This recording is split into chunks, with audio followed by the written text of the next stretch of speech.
পুলিশের অবজারভার এমন ব্যবহার করছে মনে হচ্ছে কোনো সরকারি দলের বা কোনো একটা বিশেষ দলের তারা নেতা হয়ে এসছে।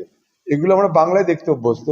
বাংলায় পুলিশ, পুলিশের অফিসার, তারা তো তৃণমূল পার্টিটাই করে, তৃণমূল পার্টিটাকে বাঁচিয়ে রেখেছে বাংলা জুড়ে পুলিশ। একদিকে পুলিশ আর একদিকে আইপ্যাক, এরা দুজন মিলে পশ্চিমবঙ্গের তৃণমূলকে বাঁচিয়ে রেখেছে।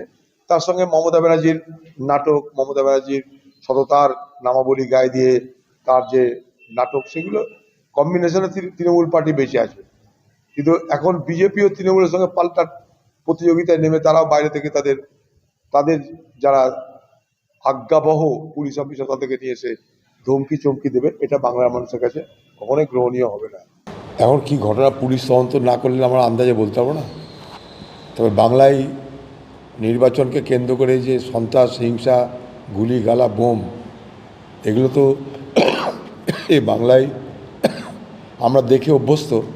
কিন্তু কেন্দ্রীয় বাহিনীর উপস্থিতিতে আমরা ভেবেছিলাম হয়তো কোনো ঘটনা ঘটবে না, ঘটনাহীন নির্বাচন হবে।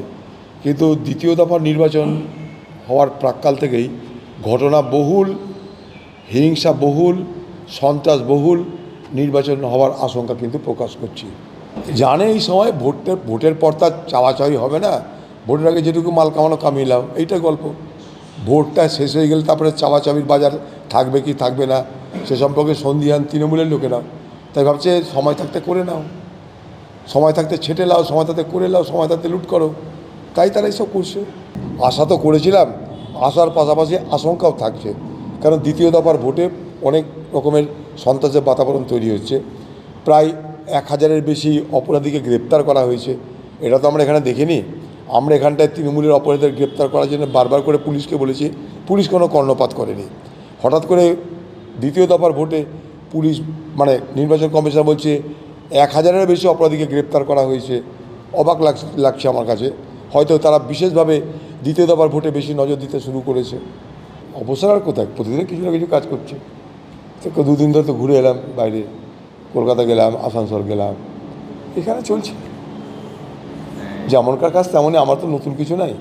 সেই পার্টি অফিসে প্রতিদিনই আসি, আজও এসেছি, ভোটের দিনেও এসেছি, আজকেও এসেছি।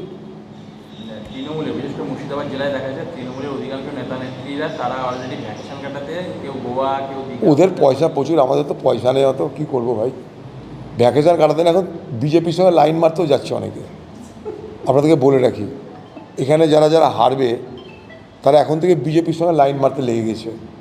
এই বিজেপির হাত পা ধরে যদি আগামী দিনে টিকে থাকা যায়। বহরমপুর কেন্দ্রিক যত তৃণমূলের নেতা তারা সব বিজেপিমুখী হওয়ার সিদ্ধান্ত নিয়ে নিয়েছে। পৌরসভায় আলোচনা হয়ে গেছে, মালকড়ি কামাতে থাকলে মালকড়ি কামানোর ব্যবস্থাকে পার্মানেন্ট করতে গেলে তৃণমূল করে আর লাভ নেবে, চলো বিজেপিতে চলো। শিবির পরিবর্তনের সব পরিকল্পনা চলছে। তো ভ্যাকেশনে যাবে না তো কী করবে? এত পয়সা, এত মালকড়ি কোথায় যাবে মস্তি করতে?